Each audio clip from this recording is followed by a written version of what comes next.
This modern philosophy classes on David Hume, and we have already covered a good bit of the philosophy of David Hume, in particularly the most important section called the theory of causality. Of course, theory of knowledge is very much akin to the philosophies of John Locke and Berkeley, and he takes up a lot from Locke and Berkeley, but he has his unique thumbprint on his philosophy, and then that is theory of knowledge, and then we entered into the philosophy of the world. For that we have dealt with two very important concepts. The one is theory of causality, and at length I dealt it with. Theory of causality is called into question by David Hume because he gives the undercurrent thought of the theory of causality. That's the point.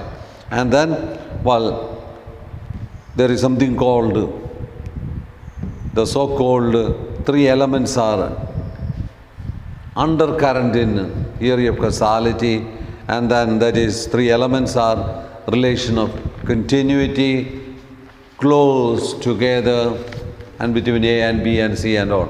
You go into the previous, I'm only just recapping. And the third one is the priority in time. Yes, A and B, between A and B, there is a relation and there is nothing in the between. And then, yes, one comes after the other or one comes before the other, and then there is a principle of continuity and all. So in other words, there is a constant conjunction. After A, we say B. We don't say after A, Z. No, A, B is in its sequence.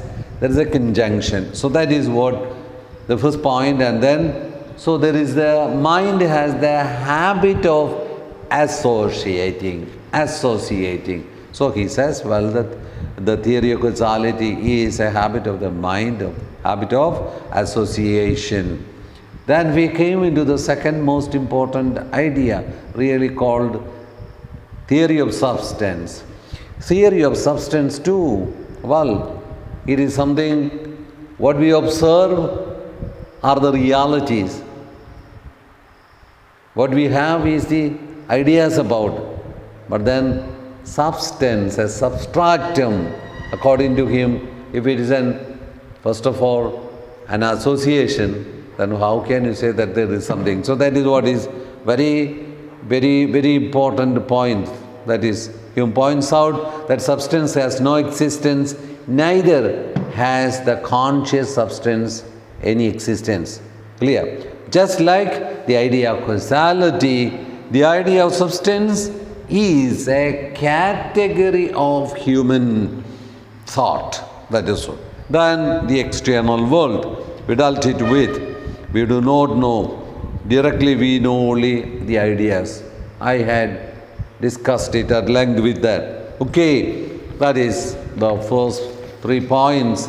That was very important after theory of knowledge.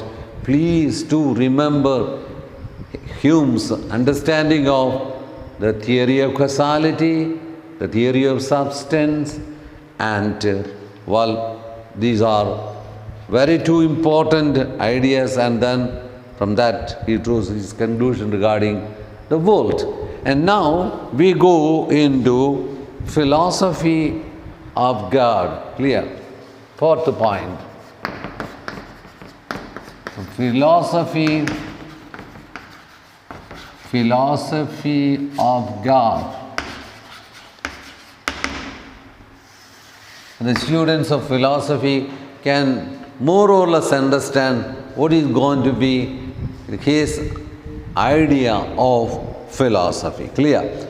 So, if theory of causality, theory of substance, the theory of external world, as it was presented earlier, were called into question by him, naturally also the philosophy of God. Slowly we go into the matter. According to Locke, we do not know the real nature of God. That is Locke's concept, understanding, clear? The very concept of God is formed in our minds by imagining ideal conditions. That is a very good sentence that you need to remember, recollect, or study by heart, that's all. Yes, imagining the ideal beauty, that if you look into the 5 proofs by St. Thomas, you find idea of perfection, idea of contingency. Therefore, there must be a necessary being, and perfection, most perfect being, and all that is clear. So, imagining the ideal conditions of existence, infinity, knowledge, power, pleasure, and happiness, and then by formulating a complex idea out of these individual simple ideas. Follow. I will read this sentence once again. According to Locke, follow, we are beginning Locke, Berkeley also, and then Hume. We do not know the real nature of God. The very concept of God is formed in our minds by imagining the ideal conditions of existence, infinity, knowledge, power, pleasure, and happiness, and then by formulating a complex idea out of these individual simple ideas. And then he said, man cannot deny his own existence, but man has not brought out his own existence. Whatever has caused the existence of man is God. That was Locke's position. Clear? Yes. Man cannot deny his own existence from the empirical point of view. But man has not brought out his own existence. Yes. That's the point. Therefore, whatever has caused the existence of man is called God. And then Berkeley, what did he do? Well, by denying the primary qualities, a separate existence apart from the secondary qualities, he reduced everything to the subject. In other words, if primary qualities, secondary qualities are depending on the perceiving subject, then the primary qualities are also depending on the perceiving subject. Well, you go into that, then you will get that depth. And so, but then perception, esse est percipi by Berkeley, whatever is to be perceived. Thereby, he is not talking about human perception, but God as the universal perceiver. So that is where we in empiricism deal with the concept of God in Locke and Berkeley. But now when we come to David Hume, well, he has a similar but slightly different understanding. That is what we are going to see. So the first one, Locke's position, second one by Berkeley, and now Hume. Hume proved that existence of God cannot be proved on the basis of experience. Okay, on the basis of experience, God's existence cannot be proved. That's the first point. So in other words, on the basis of experience. Well, when we talk about experience, please remember the understanding of, empiricist understanding of experience. Experience is the source of knowledge. Well, we come here also the theory of knowledge regarding God, knowledge about God. So, experience is the source of knowledge. Experience is twofold. Some of my students must be fed up with this distinction because several times I have brought it. It has to come into your mind. it has to struck your mind. Then only you will be able to follow the philosophy. So, yes, externally, through the five senses, you don't see God. Yes, your reflections are later called internal reflection, and thus you form idea. This is the general thesis of empiricism. That being the fact, well, this will throw more light when we see Kant. When again I am pulling your attention to Kant, because what are the conditions of the possibility of knowledge? When it comes, we will understand. Simply with our, only just a sentence of anticipation, with our five senses, we are able to see only what is presented before us. It's a very interesting word. Presented. Yes, you see the building in front of you. You find wonderful trees in and around in the campus. And then you take from your own birthplace. You see many things. Oh, those things are all presented to you. It's not your making. Of course, you design a garden. But apart from that, it is presented to you. So, in other words, within space and time, well, we will deal it with at length, shortly. So, within the framework of space and time, what is presented only you are able to see. Well, do you see God being presented anywhere? That's my question. That is what the empiricist position too.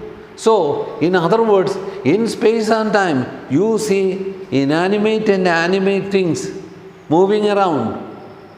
But you don't see God moving around. I am making it as transparent as possible so that you will understand the empirical position. I am supposed to teach you empiricism now. Well, we will come to transcendental idealism, transcendental philosophy. Then you will see how this can be transcended into a different one. But for the moment, to understand Hume, we need to go into his position, not somebody else's position. So let me be very clear on that matter. Therefore, well, on the basis of experience. What is the basis of experience? Yes, how do you get knowledge? How do you get idea? Well, we have here the five senses. They don't even talk about a sixth sense. We talk about the sixth sense called the common sense. Clear? Let your sixth sense work or make use of your sixth sense and all. We hear elders talking. Therefore, here on the basis of experience, God's existence cannot be proved. Correct? Even the most God-believing person also will have to say the same sentence. So therefore, we don't have to condemn him as an atheist. Yes, I don't condemn neither him nor anyone who says, because, well, equally, when we come to theodicy in the third year, we will understand equally the believer as well as the non-believer will have to struggle in proving. Yes, the believer cannot simply go and say that I believe and then go around. No. In what way do you believe? Your life should be accompanied with that belief. Then people will believe that at least this man is a God-fearing man. So we are going away, I don't want to go away. But then point is that, not simply that, and then we say atheist, let him prove. Yes, exactly as the atheist is in deep trouble, the theist also is in trouble, because every moment of his life he needs to prove that he believes. Believing is not that very easy. Therefore, these two are, yes, going. We find mostly within ourselves itself this belief and non-belief, or sometimes it happens so. Anyway, let it remain there. When you come to the third year, we will study it nicely, at length. Okay, on the basis of experience, God's existence cannot be proved. This is one stand of Hume. Hume is fully justified. Okay, and then experience does not bear out whatever is concerned as God. Means all, we can, but then purely from the point of view of experience, you cannot prove the existence of God. Yes, God is a subject of belief. Yes. The second point would be God is the subject of belief, not reason. Don't get confused. A God is the subject of belief, yes, not the subject of reason. Now, well, you complete your philosophical studies and you go to theology, then you will also study faith is reasonable. Yes. I am also anticipating one sentence. Yes, faith is reasonable. Well, in other words, when you analyze your faith, well, you have reason to believe. That is what is called faith is reasonable. But this sentence is different. What is that? God is the subject of believing. God is not the subject of reason. In other words, with reason you try to prove it, you will not be able to prove it. That you will see when we come to Kant. Again, I am telling you, postponing it, not escaping. Well, I will deal it with thoroughly. My wish is that all of you are in front of me, then you will be clarified thoroughly. But then, yes, we also, when you go into the theological studies, we say faith is reasonable in the sense, faith is not blind. Follow? But rather reasonable in the sense there is a reason to believe. In other words, reasonably we can, yes, go in discussing about belief. That's the thing. Okay. So these 2 points you remember. And then, well, we'll add some more into that. In the light of reason, God is a hypothesis. Okay. So in other words, God is a subject of believing, not reason. In the light of reason, God is a hypothesis.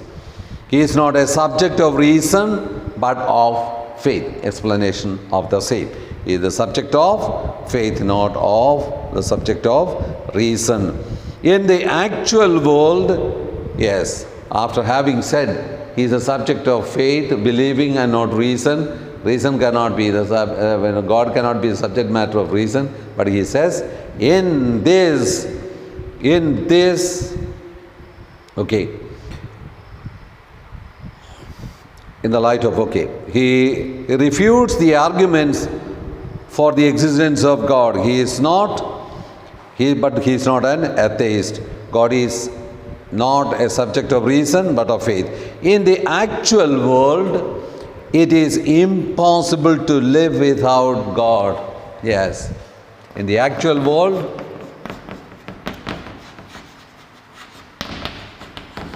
in the actual world means the world of experience, it is impossible to live without,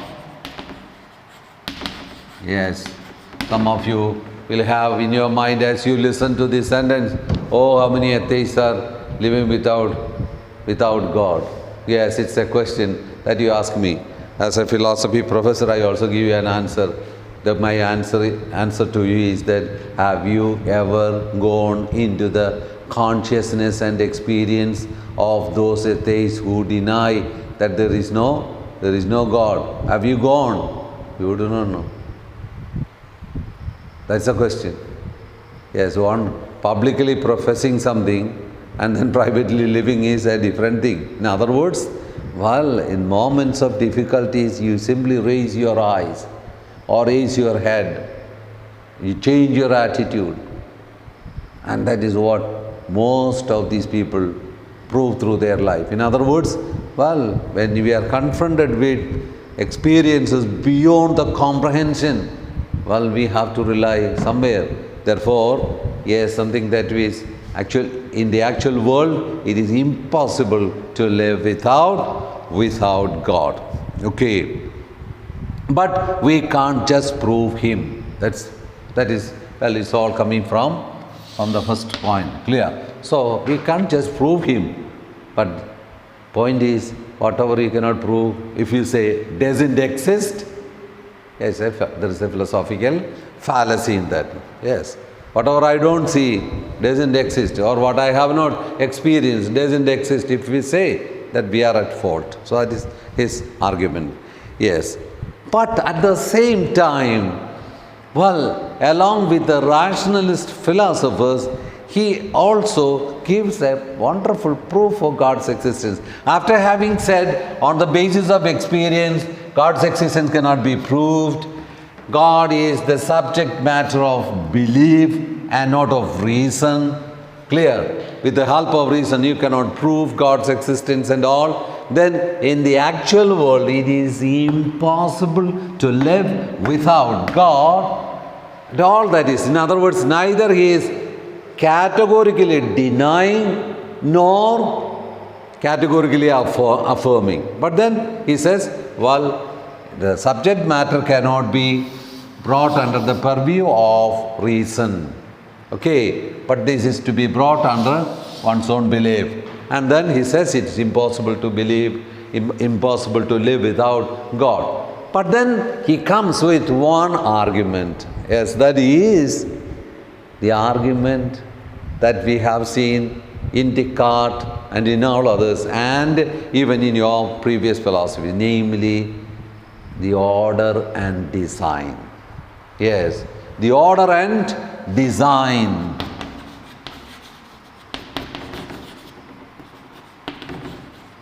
From the order and design, where is the order and design?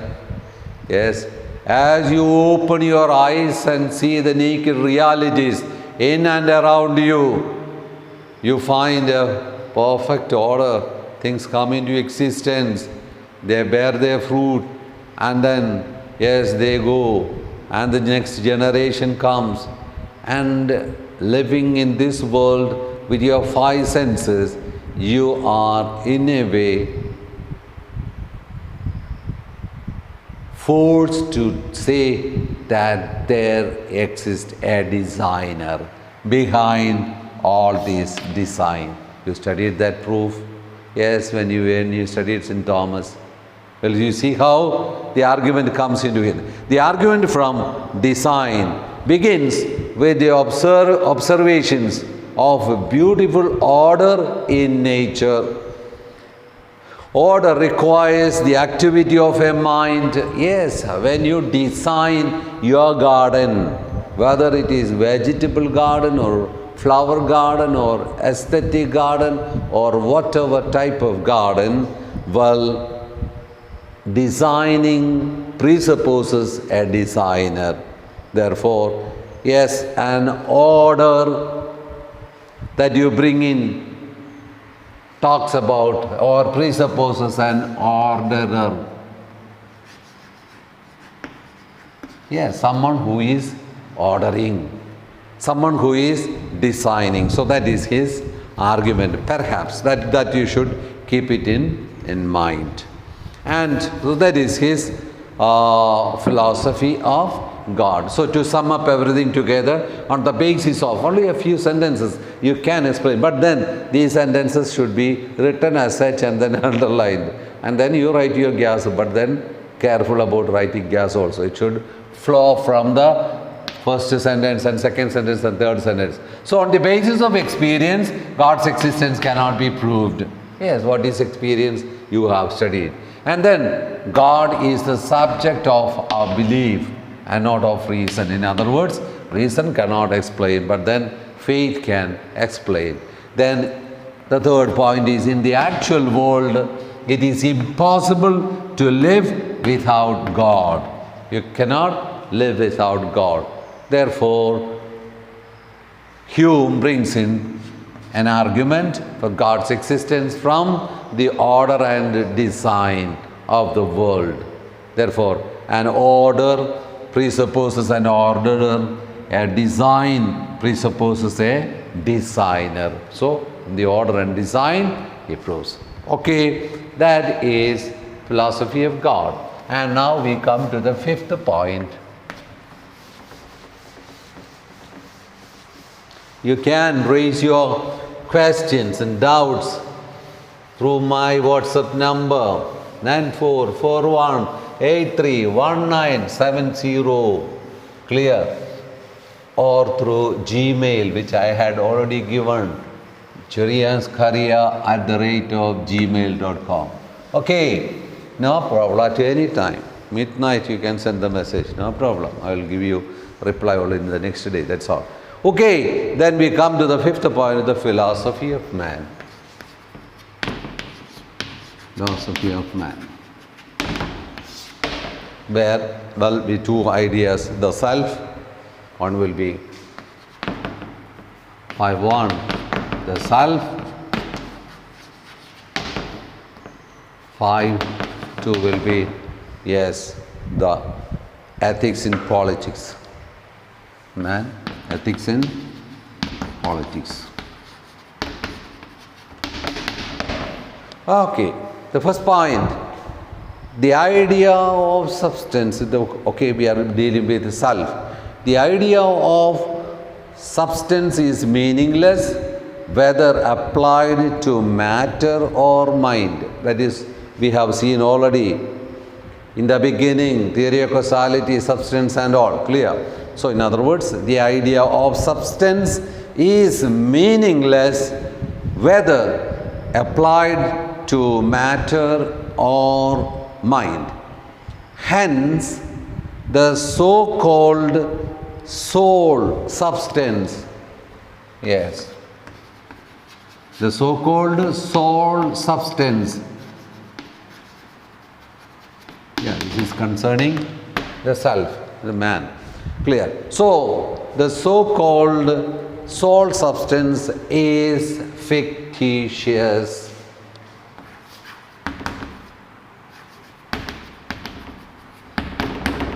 Means not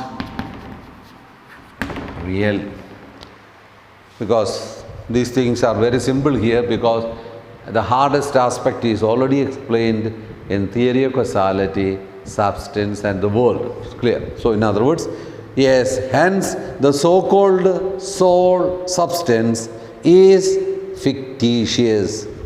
It is a bundle of different perceptions.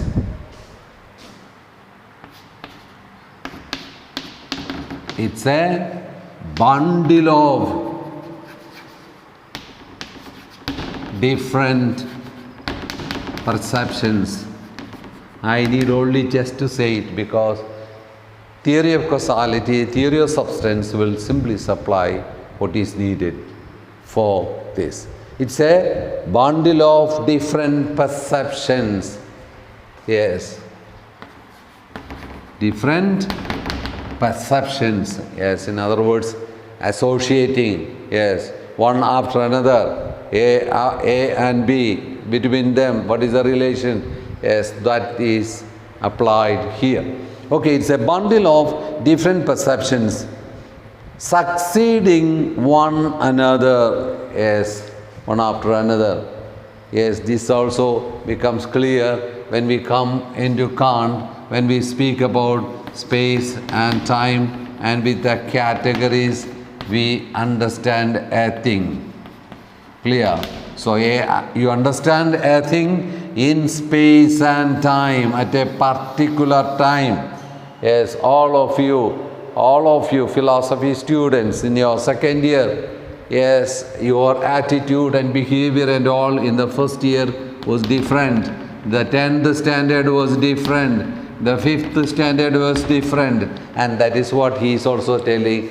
It is only a bundle of different perceptions. Yes, when you are in the 3rd standard or in the 2nd standard, when you are in the lap of your mother, the perception about you was one.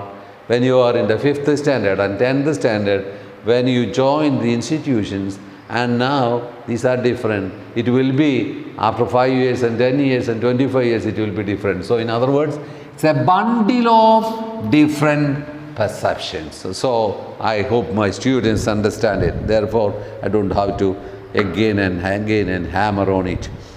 Okay, it's a bundle of different perceptions succeeding one another with an inconceivable rapidity. You just imagine, inconceivable rapidity. Today is Monday. Can you recall all what had happened in the last week? Then what about your 10th standard? What about your 12th? What about your 8th? Are you able to recap put it in order. All what had happened yesterday, you get half of it forgotten, some of it in blinking mode, some you remember. Maybe a negative sentence is made by someone on you, or a positive applause on you, you might remember. Rest of it you have forgotten. Therefore, it's a bundle of different perceptions succeeding one another with an inconceivable rapidity and are in a perpetual flux. In a perpetual, is not simply a continuous flux. That's the point. Therefore, what is the substantiality that you need to talk about? Of course, there is something. Yes, that is, there is a passage there's a question asked to Sigmund Freud. Yes, where am I? That was a question. It's a very philosophical question put to a psychologist. He said, Ich bin da, wo ist? Ich bin da, wo ist a very complicated sentence. I was there, where is? Yes. Ego, superego and all is there. Yes. In other words, you were there at your birth. You were there at your infancy. You were there and in your 5th standard, 8th standard, 10th standard, and you are everywhere, wherever you are. So, in other words, it's a bundle of experience of different perceptions. So, that is very important. Remember it. With an inconceivable rapidity. No problem, because he is uploading it through the this one, what you call a computer. Are in a perpetual flux and movement. Mind is like, this you can write down. Mind is like a theater. Mind is like a theater where several perceptions make their appearances successively.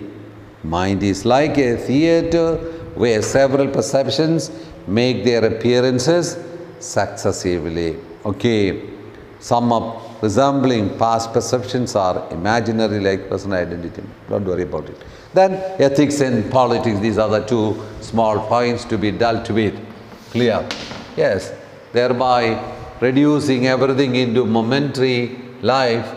But he did not deny ethics. But he says, yes, there is place of ethics and politics in life. So that is something very important. His interest in ethics is so strong that he hoped to do for the subject what Galileo and Newton did for natural science. Yes, he was so much interested in ethics, so much so he was interested in doing something for ethics, or in the field of ethics, exactly as Newton and Galileo did for natural sciences. In his an enquiry concerning the principles of moral, yes, an enquiry concerning the principles of moral, he writes that moral philosophy is in the same condition as astronomy before the time of Copernicus. Yes. He rejected every system of ethics. That's one point. He rejected every form of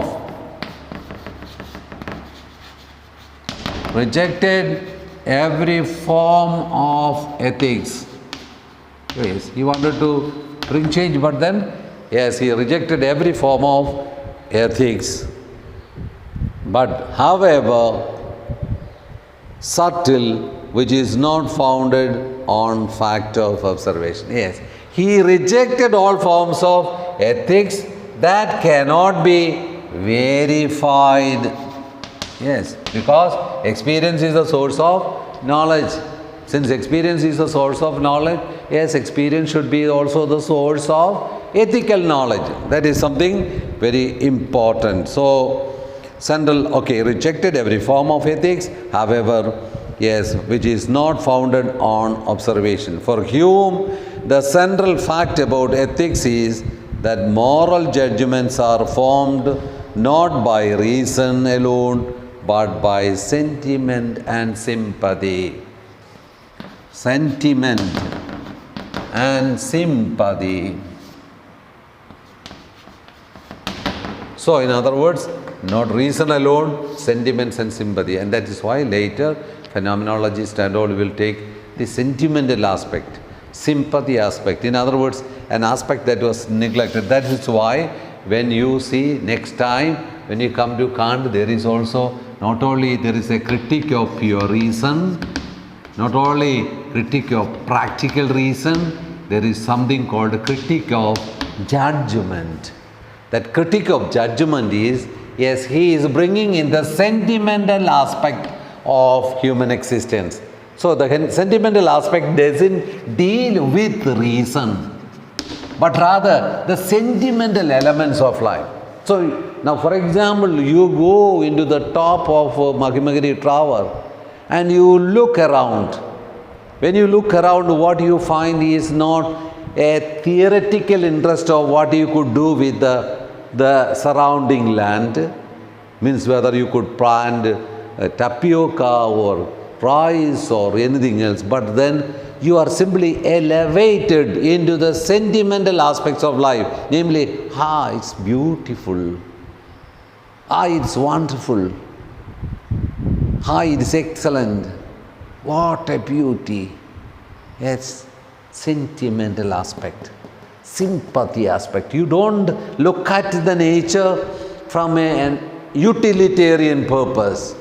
That's the point. So you don't look at, but rather you look at from a different, elevated, a sentimental feeling, and then you look at it and say, wonderful, the beautiful, the mountains and the plants and the trees and all that is. So that is, okay, that is next point, clear. So in other words, ethics is, moral judgments are founded not on reason but on sentiment and sympathy. That's why later you see a critique of pure reason, a wonderful book on sentiments alone. Therefore, you need to be extremely careful about this point. Okay, and then all the same, the moral judgment do not become merely subjective, because a sense of fellow feeling helps me to transcend my subjectivity, personal unity and personal pleasure. In other words,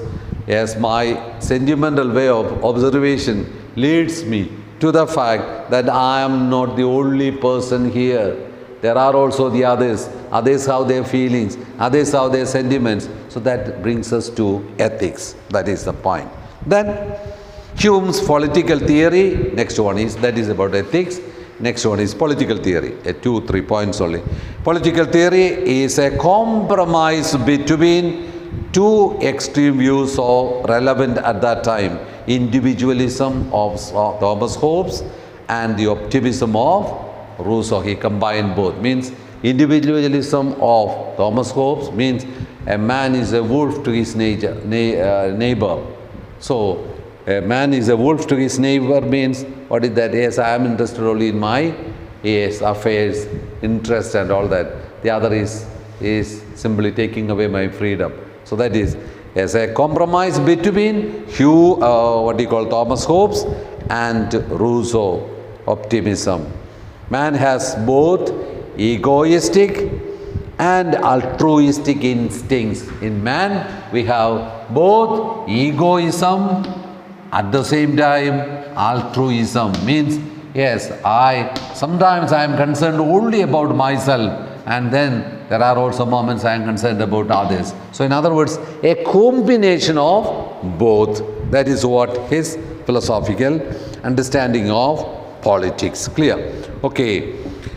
Man has both egoistic and altruistic instincts. The stability of society depends on the balance between these two.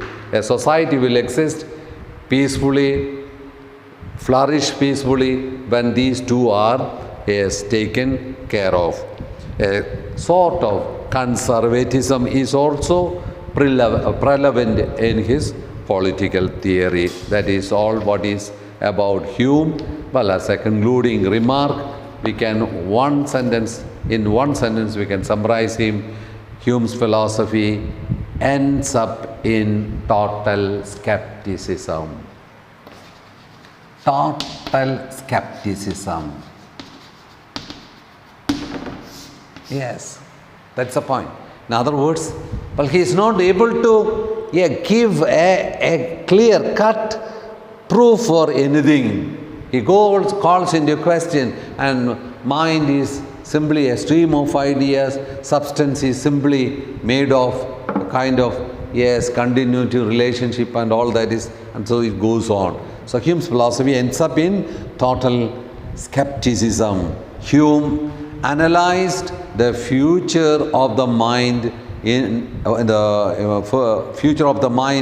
terms of feelings and impressions. So remember only skepticism. Thank you very much.